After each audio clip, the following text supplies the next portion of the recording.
Mukunda jewellers మొట్టమొదటి factory outlet ఇప్పుడు కూకట్పల్లి, కొత్తపేట్, సోమాజిగూడ మరియు ఖమ్మంలో. నమస్కారం, సుమన్ టీవీ ప్రేక్షకులకి స్వాగతం. నేను మీ జాహ్నవి. మనతో ఉన్నారు ఆధ్యాత్మికవేత్త, ప్రవచనకర్త నిటిల కిరణ్మయ్య గారు. నమస్తే అమ్మా. నమస్కారం జాహ్నవి. అమ్మ, ఆడవారు అనగానే గుర్తొచ్చేది అలంకారాలు. అలంకారాల్లో ముఖ్యంగా బొట్టు, గాజులు, వాటికి ఉండే ప్రాధాన్యత వేరు. సో అంటే వివాహం అయిన వారు కానీ వివాహం కాని వారు కానీ ఖచ్చితంగా గాజులు ధరించాలని మన పెద్దలు చెప్తూ ఉంటారు. అంటే ఈ ధరించే గాజుల రంగుని బట్టి కూడా మనం ఏ విధంగా ఉంటాం, మన సుఖ సంతోషాలకి, సిరి సంపదలకి కూడా అది సంకేతం అని కూడా చెప్తూ ఉంటారు పెద్దలు. ఇదంతా వాస్తవమేనంటారా? అంటే మనం ధరించే గాజుల రంగుకి దానికి సంబంధం ఏముంది? అసలు గాజులు అసలు ఆడవాళ్ళు ఎందుకు ధరించాలి? ఎగ్జాక్ట్లీ, గాజులు అసలు ఆడవాళ్ళే ఎందుకు ధరించాలి? ఒకవేళ మగవాళ్ళని జనరల్ గా సినిమాల్లో వాటిలో డైలాగులు వింటాం, గాజులు ధరించాడు, ఏదన్నా వెటకారం చేయాలన్నా అట్లా అంటూ ఉంటారు. ఎందుకు గాజులు వేసుకుని కూర్చోవడం అంటే ఏంటి అసలు? గాజులు వేసుకుని కూర్చోవడం అంటే అమ్మ, అసలు గాజుల సంస్కృతి ఎక్కడి నుంచి వచ్చిందంటే మనలో ఉండేటువంటి రకరకాల నాడీ విషయాలు మొత్తం శరీరగతంగా మన స్త్రీలు కావచ్చు, పురుషులు కావచ్చు, మన అందరిలోనూ కూడా 72,000 నాడులతో కూడుకున్నటువంటి జంక్షన్ మెయిన్ స్విచ్ పాయింట్స్ ఉన్నాయి. అవే యాక్టివేట్ చేసేటువంటి శరీరాన్ని అంతా కూడా వాటి వల్లే యాక్టివ్గా ఉంటూ ఉంటుంది. అటువంటి యాక్టివేషన్ పాయింట్స్లో కొంత జంక్షన్స్ ఉంటూ ఉంటాయి. అవే ఈ వేళ్ల ఇక్కడ మనం ఉంగరాలు పెట్టుకునేటువంటి చోట, అలాగే గాజులు వేసుకునేటువంటి ఈ మణికట్టు దగ్గర, అలాగే ఇక్కడ మనకు ఉండేటువంటి ఈ మోచేతి దగ్గర, అలాగే మెడ దగ్గర, శిరస్సు దగ్గర భాగం దగ్గర, చెవుల దగ్గర, ఇలాంటి ప్రాంతాలన్నీ, కాళ్ళు మొత్తం పాదం చుట్టుపక్కలంతా, అలాగే కాళ్ళకి వేసుకునేటువంటి రకరకాల ఆభరణాలు పైదాకా కూడా కాళ్ళని ఎంత గట్టిగా పట్టి ఉంచేటువంటివి మనం పెట్టుకుంటూ ఉంటే అంత మన ఆరోగ్యం రక్షింపబడుతుంటుంది. మెయిన్గా మన ఆరోగ్యాన్ని దృష్టిలో పెట్టుకుని మగవారు కావచ్చు, ఆడవాళ్ళు కావచ్చు. ఒకప్పుడు మగవాళ్ళకి ఆడవాళ్ళకి అలంకారాలు వేరు కాదు. మీరు దేవీ దేవతా స్వరూపాలతో కూడుకున్నటువంటి ఫోటోలు చూడండి. శివుడు, పార్వతి అలంకారాలు రెండు ఒకటే, లక్ష్మీ నారాయణుడు అలంకారాలన్నీ ఒకటే, అవునా కదా? బ్రహ్మ, సరస్వతి అలంకారాలన్నీ ఒకటే. అలంకారాలు అందరికీ చెప్పారు. కారణం ఏంటి అంటే అది కేవలం నీలో ఉండేటువంటి అందాన్నో లేకపోతే ఐశ్వర్యాన్నో చెప్పేటువంటివి కాదు, చూపించేటువంటివి కాదు. ముందు నీ శరీరాన్ని, దేహాన్ని రక్షించేటువంటివి. దానికోసం ముందు అలంకారం. ఆ అలంకారంలో అంతర్గతంగా ఏం పెట్టారు? ముందు ఆరోగ్యం పెట్టారు. దాంతోపాటుగా ఒక ఆడపిల్ల తప్పనిసరిగా గాజులు వేసుకోవాలి. మగవాళ్ళు కూడా ఇదివరకు గండపెండేరాలని, గాజులని చక్కగా బరువుగా ఉన్న వాటిని ఇక్కడ వేసుకుంటూ ఉండేవాళ్ళు. దానివల్ల వాళ్ళ ఆరోగ్య స్థితిగతులు బాగుండేవి. కాళ్ళకి అలాగే వేసుకునేవాళ్ళు. ఆడవాళ్ళ దగ్గరికి వచ్చేటప్పటికల్లా ఏమవుతుంది? ఆడపిల్ల పుట్టిన తర్వాత 8వ సంవత్సరం వచ్చినప్పటి నుంచి తన శరీరంలో మార్పులు చోటు చేసుకుంటూ ఉంటాయి కదా. 13 ఏడు వచ్చేటప్పటికల్లా రజస్వలు అవ్వడం, ఆ తర్వాత నుంచి తన లోపల మరో శిశువుని జన్మించడానికి కావాల్సినటువంటి స్థాయిలో మొత్తం శరీరంలో విశేష మార్పులు జరుగుతుంటాయి. మన ఒక దేహంతో వివాహం అనేటువంటి వ్యవస్థ ద్వారా పురుషుడితో శరీరాన్ని పంచుకోవడం, దాని ద్వారా ఇంకొక దేహాన్ని తనలోంచి జగత్తులోకి తీసుకురావడం, దాని తర్వాత మళ్ళీ ఈ శరీరాన్ని ఆలంబన చేసుకుని ఆ శిశువుకి తను ఆహార పదార్థంగా, అంటే తనలోంచి రక్తాన్ని మళ్ళీ ఆహారంగా మార్చి ఇస్తూ ఉండడం. దానికి తోడు శరీరంలో ఉండేటువంటి ధాతువులన్నీ కూడా ఏమవుతాయి? ఇంత వ్యవస్థలో రజస్వల దగ్గర నుంచి పిల్లవాడికి జన్మనిచ్చేదాకా వాడికి మళ్ళీ పాలిస్తున్నంత కాలము కూడా శరీరంలో ఉండేటువంటి సప్తధాతువులు ఏవైతే ఉంటాయో అవన్నీ కూడా విశేషంగా తమ ప్రజ్ఞని చూపిస్తూ ఉంటాయి. అంటే బాగా ఓవర్ యూజ్ అయిపోతూ ఉంటాయి. ఆ ఓవర్ యూజ్ అయిపోవడం వల్ల ఏమవుతుందంటే స్త్రీకి తొందరగా పెద్దరికం వచ్చేస్తూ ఉంటుంది. అంటే తొందరగా ఎక్కువ నడవలేను, ఎక్కువ పరిగెత్తలేను. ఇప్పుడు గట్టిగా 30 ఏళ్ళు వచ్చిన ఆడవాళ్ళని పరిగెత్తమనండి, అబ్బా మేమేం పరిగెడతామంటారు. 40 ఏళ్ళు 50 ఏళ్ళు వచ్చిన మగవాళ్ళు పరిగెత్తగలుగుతారు.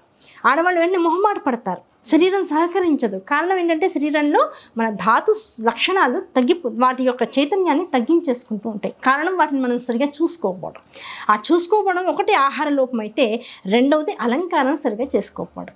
ఇక్కడ ఉండేటువంటి జంక్షన్స్ అన్నిటికీ కూడా కాళ్ళకి పట్టాలు పెట్టుకోమన్నా, చేతులకి గాజులు వేసుకోమన్నా, చిన్నపిల్లలప్పటి నుంచి కూడా అవి వేస్తూ ఉండడంలో అంతరార్థం ఏంటంటే ఒక వయసు వచ్చాక వీళ్ళు వేసుకుని తీరాలి. అది అలవాటు చేస్తే అలవాటు అయిపోతుంది. ఆ తర్వాత ఇంకో అంతర్గతమైనటువంటి విశేషంగా ఏం చెప్తూ ఉంటారంటే అలా వేసుకోగా ఇవన్నీ యాక్టివేట్ అయ్యి ఈ రోజుల్లో సౌత్ ఇండియాలో కానీ నార్త్ ఇండియాలో కానీ మీరు చూడండి జాగ్రత్తగా, అతి ఎక్కువైనటువంటి సంతాన సాఫల్య కేంద్రాలు మన తెలుగు రాష్ట్రాల్లోనే ఉన్నాయి. కారణం ఏంటి అంటే గాజులు వేసుకోకూడదు.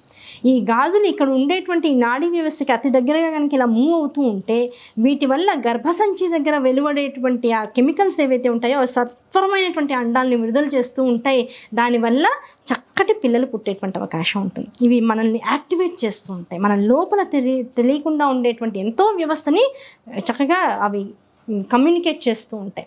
అలాగే ఉంగరాలు పెట్టుకుంటూ ఉంటాం. ఉంగరాలు ఎందుకు పెట్టుకోవాలి అని అడుగుతూ ఉంటారు చాలామంది. రకరకాలైనటువంటి వైబ్రేషన్స్ తలకి, మెదడుకి, బుర్రకి, చిత్తానికి, అహంకారానికి, మనస్సుకి ఉండేటువంటి రకరకాల టెన్షన్స్ అన్నింటినీ వదిలించేసేటువంటివి ఉంగరాలు. ఆ ఉంగరాలు నువ్వు రత్నం పెట్టుకున్నావా, అయ్యవారి బొమ్మ పెట్టుకున్నావా, లేకపోతే నీకు ఉట్టి బంగారం పెట్టుకున్నావా, వెండి పెట్టుకున్నావా, రాగి పెట్టుకున్నావా, ఎవరు అడగల. ఏదో ఒకటి ఇక్కడ గట్టిగా ఈ స్థానాన్ని పట్టుకునేటువంటి దాన్ని పెట్టు. దానివల్ల ఏమవుతుంది, దీనివల్ల నీ మెదడులోకి వెళ్ళేటువంటి రకరకాల జంక్షన్స్ పాయింట్స్ యాక్టివ్గా ఉంటాయి. అవి తీస్తూ ఉంటావు, పెడుతూ ఉంటావు, కదులుతూ ఉంటాయి, బరువుగా కదులుతూ ఉంటాయి. దానివల్ల ఎక్సర్సైజ్ అధికంగా అవుతుంది. చేతిలో డంబుల్స్ పెట్టుకునే నడుస్తూ ఉన్నాం అనుకోండి, బరువు పెరుగుతుందా లేదా? మనం చేసే ఎక్సర్సైజ్ 1కి 4 ఇంతలు పెరుగుతూ ఉంటుంది. అలా శరీరానికి ఆభరణాలు పెట్టుకుని చేసేటువంటి పనుల వల్ల, కార్యక్రమాల వల్ల మనం చేసేటువంటి దాని యొక్క స్థాయి పెరుగుతూ ఉంటుంది. దానివల్ల వచ్చేటువంటి ఫలితాలు సత్ఫలితాలు వస్తాయి. అలా గాజుల్లో అంతరార్థంగా ఇంకోటి ఏం చెప్పారు, గాజులు నీ శరీరానికి అందాన్ని పెంచేటువంటివిగా కూడా ఉంటూనే, నీ శరీరాన్ని ఆరోగ్యవంతంగా ఉంచుతూనే ఇంట్లో లక్ష్మీతత్వాన్ని పెంచుతాయి. ఇవి చేసేటువంటి శబ్దం ఏదైతే ఉంటుందో, అలాగే కాళ్ళకి గజ్జలు పెట్టుకుని నేను తిరుగుతూ ఉన్నటువంటి ఆడపిల్ల ఇంట్లో తిరిగితే ఏమంటారు పెద్దవాళ్ళు, మహాలక్ష్మి తిరుగుతుంది. అవునా కదా? ఆ మహాలక్ష్మి ఇవాళ మన ఇంట్లో మహాలక్ష్మి. నువ్వు పెళ్లి చేశాక ఇంకొకరి ఇంట్లో ఆవిడ లలితా త్రిపుర సుందరి. అంతే కదా, మన ఇంట్లో మహాలక్ష్మి, అక్కడికి వెళ్ళాక లలితా త్రిపుర సుందరి అయింది. ఆవిడ కూడా గాజులు వేసుకుంటూ ఉంటుంది. కారణం ఏంటో తెలుసా? ఒకటి, భర్త సౌభాగ్యాన్ని రక్షించుకోవడం. అంటే భర్త యొక్క ఆయురారోగ్యాలన్నీ కూడా ఈవిడ వేసుకునేటువంటి గాజులు నిక్షిప్తమై ఉంటాయట. అందుకనే చూడండి, సనాతన ధర్మాన్ని పాటించేటువంటి ఆడవాళ్ళు ఈ గాజులు 2 రకాలు 3 రకాల రంగుల్ని మించినటువంటి రంగులు వేసుకోరు. నేను అదే అంటే ఒకటి గాజులు వేసుకోవడం వెనక ఆంతర్యం చెప్పారు.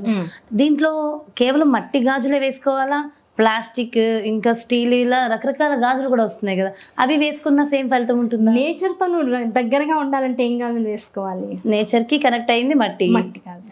మట్టితో అంటే భూపురత్రయంతో నువ్వు ఎప్పుడు కనెక్షన్తో ఉన్నావనుకో, నీ స్థాయి బైంధవ స్థానం అంటే బిందు మధ్యస్థానం లలితా త్రిపుర సుందరి యొక్క మణిద్వీపం దాకా వెళ్ళిపోతుంది.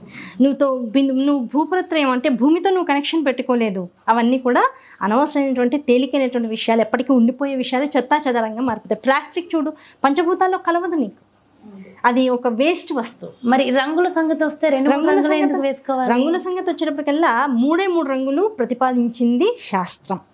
ఆ 3 రంగులు, ఒకటి పసుపు, ఒకటి ఎరుపు, ఒకటి ఆకుపచ్చ.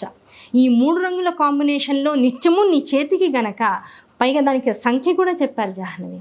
కుడి చేతికి ఎడమ చేతికి సంఖ్యాభేదం చెప్పారు. కుడి చేతికి సరి సంఖ్యతో ఉన్నటువంటి గాజులు వేసుకోమన్నారు, ఎడమ చేతికి బేసి సంఖ్యతో ఉన్నటువంటి గాజులు వేసుకోమన్నారు. అవి ఎలా ఉండాలట? దాదాపుగా నీ మణికట్టు దగ్గర నుంచి మోచేతి దాకా కనీసం ఒక 5-6 సెంటీమీటర్ల దాకా ఇవి అలంకారం చేయబడి ఉండాలి అని చెప్పారు. అలా అలంకారం చేయబడినటువంటి ఈ చేతిని నిత్యము దర్శిస్తూ ఉన్నటువంటి భర్తకి ఆ పసుపు ఎరుపు, ఆడవాళ్ళంటే కుంకుమ పూజలు చేస్తూ ఉంటారు, రకరకాల పువ్వులు అమ్మవారి మీద పెడుతూ ఉంటారు.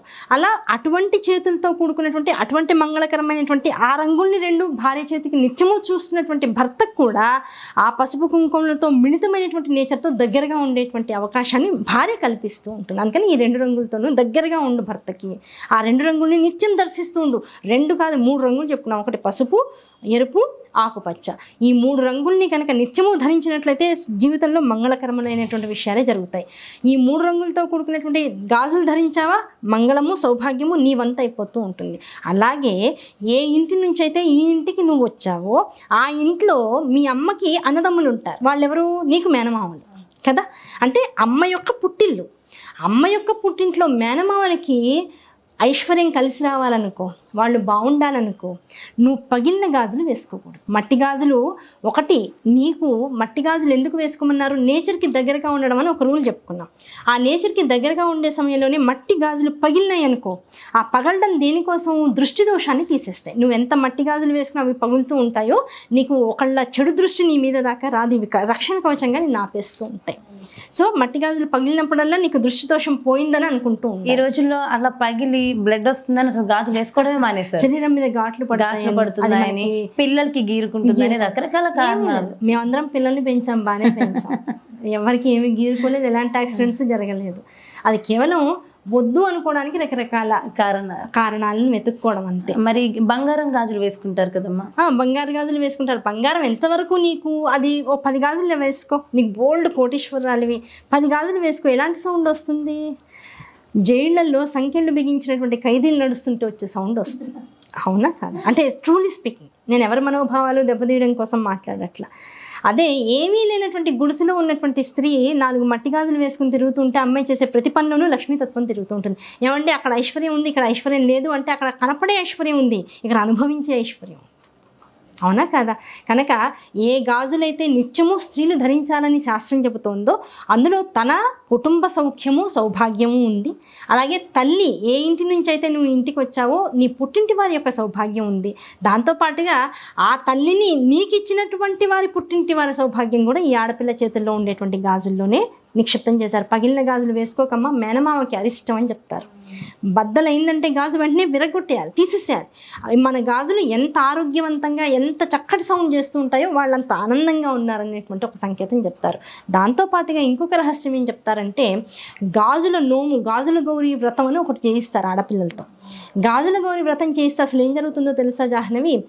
కుటుంబంలో భార్యాభర్తలు నిజంగా సౌఖ్యంగా కనుక లేకపోతే, నిజంగా భార్యాభర్తలకి నిజంగా కష్టాలు, వాళ్ళిద్దరి మధ్య చక్కగా దాంపత్య జీవనం కనుక లేకపోతే, లేదు అత్తవారింట్లో ఆ పిల్ల చాలా కష్టాలు పడుతుంటే, అటువంటి కష్టాలన్నీ కూడా ఈ గాజుల గౌరీ నోము చేసుకుని పసుపు ఎరుపు గాజుల్ని, లేదు పసుపు ఆకుపచ్చ గాజుల్ని, ఎరుపు ఆకుపచ్చ గాజుల్ని ఏ స్త్రీ అయితే దాదాపుగా 1 సంవత్సర కాలం పాటు ఎంతమంది ఎక్కువైతే అంతమంది స్త్రీలకి పంచుకుంటుందో ఇంకా ఆ స్త్రీకి జీవితంలో దుఃఖం అనేటువంటిది ఉండదు అని శాస్త్రం చెప్తుంది.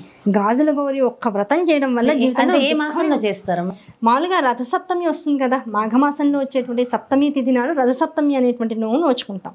అదే రథసప్తమి అనేటువంటి రోజు వస్తుంది, ఆ రోజు నోవును పట్టాలి. మనకి స్త్రీల వ్రత కథల్లో తప్పనిసరిగా గాజుల గౌరీ వ్రతం నోము ఒకటి ఉంటుంది. ఆ నోముని కనుక ఆ రోజు పాలు పొంగించుకుని కథ చదువుకుని 1 సంవత్సర కాలం పాటు ఒక ఆడవాళ్ళందరికీ కనుక గాజులు వేయించినట్లయితే చూడండి ఎంత పెద్ద దుఃఖం స్త్రీ అనుభవిస్తున్నా సరే చివరికి ఆ దుఃఖం అంతా కూడా ఆ సంవత్సర కాలంలో పోయి సుఖం అనేటువంటి స్త్రీ అనుభవిస్తుంది.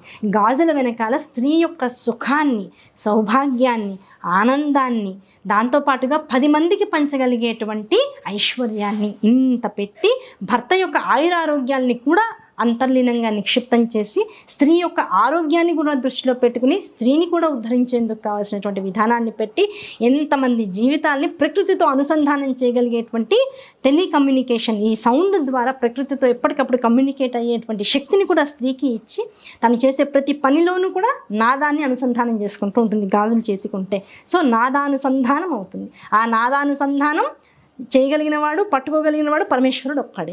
ఆయనతో ఎప్పుడు రిలేషన్ బాగుంటూ ఉంటుంది. కనుక గౌరీ తత్వాన్ని, గౌరీ స్థితిని స్త్రీ పొందడం కోసం గాజులు వేసుకోవాలి. కేవలం గాజులే కదా అనుకుంటాం, గాజులే కదా అనుకోవడం కాదు, గాజులు దాని వెనక ఎంత అంతరార్థం ఉంది. చాలా చక్కగా ప్రతి ఒక్కళ్ళకి అవసరమైన విధంగా చాలా చక్కగా ఎక్స్ప్లెయిన్ చేశారమ్మా. Thank you so much.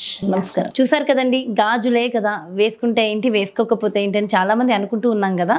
So కానీ గాజుల వెనక ఉన్న ఆంతర్యం ఏంటి, అసలు ఏంటి, గాజులు ఎందుకు వేసుకోవాలి, వేసుకోవడం వల్ల మనకేంటి, సో ఇలాంటి ఎన్నో అంశాలు ఎంతో చక్కగా ఎక్స్ప్లెయిన్ చేశారు కదా.